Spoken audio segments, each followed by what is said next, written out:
आज हम बात करने वाले हैं भारत की सबसे बड़ी आईटी कंपनियों में से एक टीसीएस से जुड़े एक बहुत ही गंभीर विवाद की।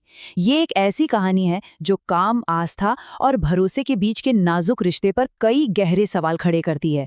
तो चलिए इस पूरे मामले को एक-एक करके समझते हैं। ये शब्द किसी फिल्म के डायलॉग नहीं है। ये शब्द टाटा कंसल्टेंसी सर्विसेज यानी टीसीएस के नासिक ऑफिस के एक कर्मचारी की पुलिस शिकायत में लिखे हैं। सोचिए ये आरोप कितना बड़ा है कि ऑफिस में तरक्की का रास्ता काम से नहीं बल्कि किसी की धार्मिक पहचान को बदलने से होकर जाता है। देखिए, एक तरफ टाटा का नाम है जो दशकों से भारत में विश्वास और नैतिक मूल्यों का दूसरा नाम माना जाता है, और दूसरी तरफ उसी ग्रुप की एक कंपनी से ऐसे संगीन आरोप सामने आ रहे हैं।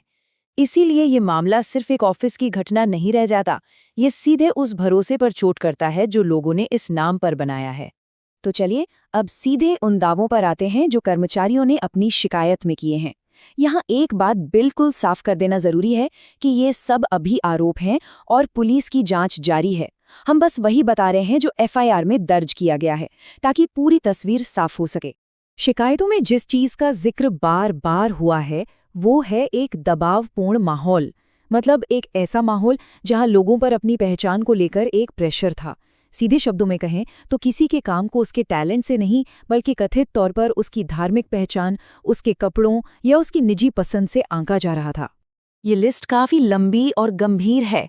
प्रमोशन के लिए मजहब बदलने का दबाव डालना, ये किसी के करियर और विश्वास दोनों पर सीधा हमला है। वहीं किसी की निजी जीवन जैसे कि हनीमून के बारे में सवाल पूछना, ये प्रोफेशनल और पर्सनल लाइफ की हर सीमा को लांघ जाता है। हर एक आरोप अपने आप में ये दिखाता है कि वर्कप्लेस की गरिमा को कथित तौर पर कैसे ताक पर रख दिया गया। अब सवाल यह है कि ये आरोप लगे किस पर हैं। तो कर्मचारियों ने जो एफआईआर दर्ज कराई है उसमें 2 लोगों को मुख्य आरोपी बनाया गया है। इन पर अपनी पोजीशन का गलत इस्तेमाल करने का आरोप है। एफआईआर के मुताबिक दोनों पर अपनी अपनी पोजीशन का गलत इस्तेमाल करने के आरोप हैं। टीम लीडर तौसीफ अख्तर पर पर्सनल हैरेसमेंट के और एचआर मैनेजर निदा खान पर अपनी ताकत का इस्तेमाल करके कर्मचारियों पर धार्मिक और व्यक्तिगत दबाव बनाने के। और ये बात और भी गंभीर इसलिए है क्योंकि एचआर का काम तो कर्मचारियों की सुरक्षा करना होता है, लेकिन यहाँ आरोप बिल्कुल उल्टा है। अच्छा, जब इतने संगीन आरोप सामने आए तो जाहिर है कंपनी और पुलिस ने कुछ तो किया होगा। तो चलिए अब देखते हैं कि इस मामले में अब तक क्या-क्या कार्रवाई हुई है। एक बहुत जरूरी बात है इस केस की टाइमलाइन। ये सब कुछ रातों रात नहीं हुआ। आरोपों के मुताबिक इसकी शुरुआत 2022 में हो गई थी। मतलब करीब 2 साल तक ये सब कथित तौर पर चलता रहा, जिसके बाद इस साल की शुरुआत में पुलिस तक शिकायत पहुंची और उसके बाद ही कंपनी और पुलिस दोनों ने एक्शन लेना शुरू किया। विवाद सामने आने पर टीसीएस का ऑफिशियल बयान आया और जैसा कि अक्सर होता है उन्होंने जीरो टॉलरेंस पॉलिसी की बात कही। आरोपियों को सस्पेंड भी कर दिया गया।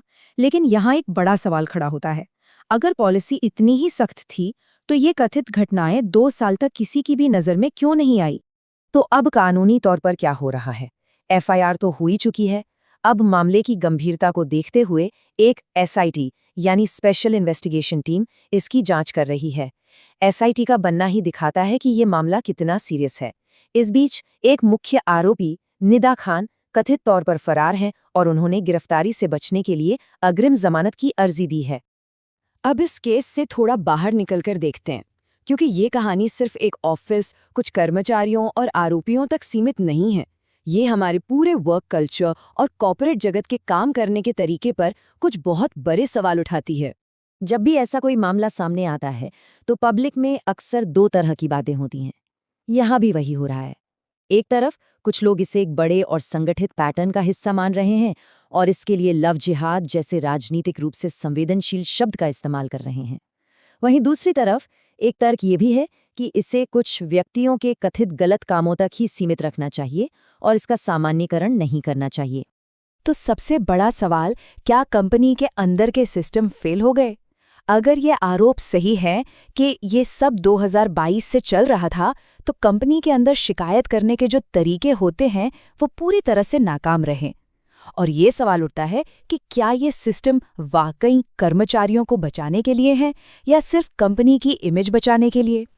और ये बात इस पूरे विवाद की जड़ तक जाती है। सवाल ये है कि क्या किसी कॉर्पोरेट सिस्टम में टैलेंट से ज़्यादा ज़रूरी किसी की पहचान हो सकती है? ये एक ऐसा सवाल है जिसका जवाब हम सबको अपने आप से पूछना चाहिए। इस एक केस से हमें कई बड़ी बातें सोचने को मिलती हैं, जैसे कि एचआर जैसी पावरफुल पोजीशन का गलत इस्तेमाल कैसे हो सकता है, कंपनियों की विसल ब्लोअर पॉलिसीज असल में कितनी मजबूत हैं, एक सेफ माहौल बनाने में मैनेजमेंट की क्या जिम्मेदारी है, और सबसे ज़रूरी, ऑफिस में प्रोफेशनलिज्म और निजी विश्वास के बीच की लाइन कहाँ खींची जानी चाहिए। आखिर में ये पूरा मामला घूम फिरकर एक ही शब्द पर आकर टिक जाता है, भरोसा। एक एम्प्लॉई अपनी कंपनी पर जो भरोसा करता है, ये उसकी परीक्षा है। ये भरोसा कि उसके साथ भेदभाव नहीं होगा और उसकी मेहनत को उसकी पहचान से ऊपर रखा जाएगा। तो इस पड़ताल को हम किसी नतीजे के साथ नहीं बल्कि एक खुले सवाल के साथ खत्म कर रहे हैं। क्या हमारे वर्कप्लेस वाकई उतने सुरक्षित, निष्पक्ष और योग्यता पर चलने वाले हैं जितना हम मानते या दावा करते हैं? और एक बेहतर और निष्पक्ष वर्कप्लेस बनाने के लिए आखिर क्या किया जाना चाहिए?